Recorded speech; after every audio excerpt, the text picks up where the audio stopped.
Salam, selamat malam saudara-saudara seiman di dalam Tuhan Yesus Kristus. Salam sejahtera selalu. Malam ini kita berjumpa lagi di Renungan Malam edisi 4 Oktober 2024. Saya berharap kita semua dalam keadaan sehat. Saudaraku, renungan malam hari ini dari Roma pasal 8 ayat 1 sampai dengan 11 sesuai dengan nas Alkitab GKE dengan perikop hidup oleh roh.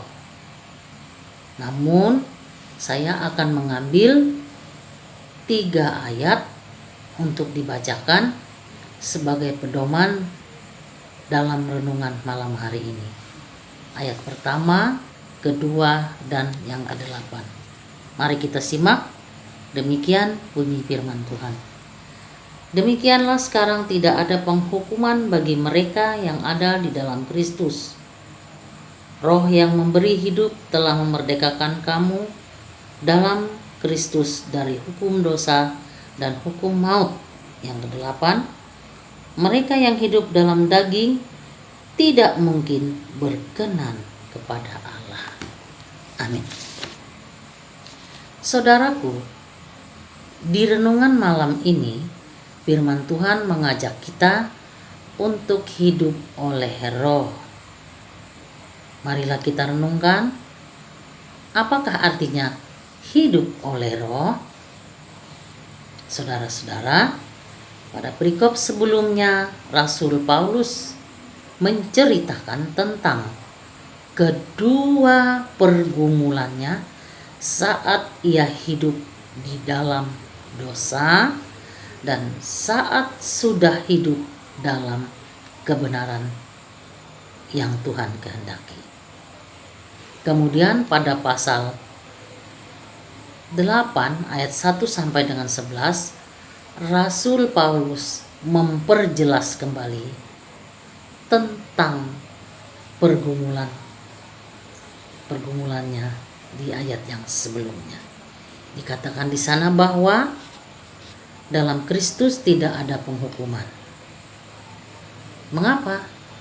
Karena Allah telah mengutus Yesus menyelamatkan manusia yang berdosa dan mengutus Roh Kudus untuk memberi hidup yang membebaskan manusia dari kutuk dosa.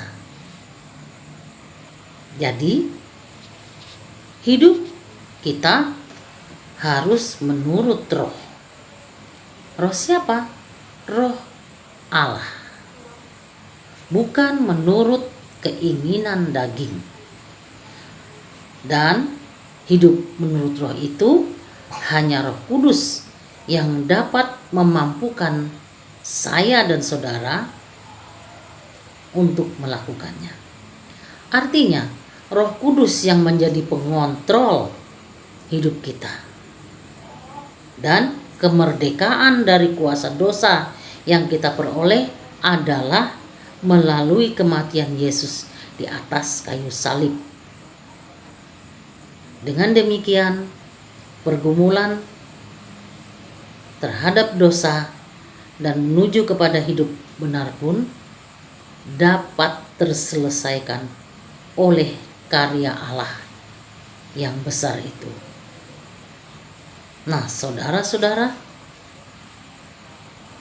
jika kita ingin hidup di dalam roh, hidup oleh roh, maka kita harus berani meninggalkan hidup dalam daging, hidup menurut keinginan daging. Apa saja hidup menurut keinginan daging? Saya percaya saudara mengetahuinya masing-masing. Jadi apabila kita hidup menuruti keinginan daging, kita tidak akan dapat hidup oleh roh. Karena roh Allah dan keinginan daging itu sangat jauh bertentangan. Jika kita masih hidup dalam keinginan daging, maka kita akan mengecewakan Yesus Kristus yang sudah berkorban untuk hidup kita, agar kita diselamatkan, agar kita terbebas dari kuasa dosa. Nah, saudara-saudaraku, dari kedua jawaban di atas kita dapat mengetahui bahwa Allah telah memberikan segala sesuatu yang terbaik bagi kita agar dapat hidup seturut dengan kehendak-Nya.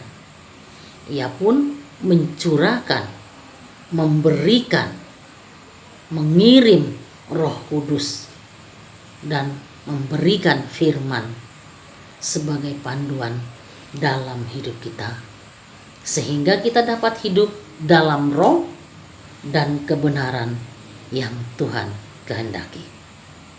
Jawabannya dan pertanyaannya, adakah kita semakin rindu untuk hidup baginya? Jawaban itu hanya ada dalam diri kita masing-masing, dan kita yang akan memberi jawab terhadap pertanyaan tersebut. Demikian renungan malam hari ini. Biarlah firman-Nya menjadi berkat bagi hidup kita. Selamat malam. Tuhan Yesus memberkati. Mari kita berdoa. Bapa di dalam sorga, kami bersyukur malam hari ini kalau kami masih diberi kesempatan untuk kami bisa menikmati hidup kami dengan napas yang sudah Tuhan berikan. Kami mau belajar, kami rindu agar kami bisa hidup oleh roh dan bukan hidup menurut keinginan daging kami.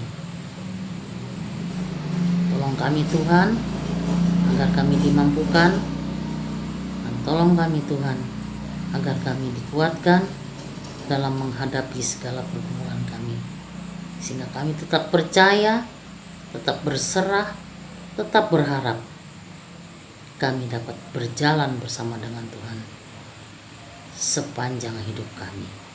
Terima kasih buat firman-Mu. Terima kasih buat segala kesempatan yang sudah Tuhan berikan dalam hidup kami. Kami bersyukur, kami berdoa dalam nama Tuhan Yesus. Amin.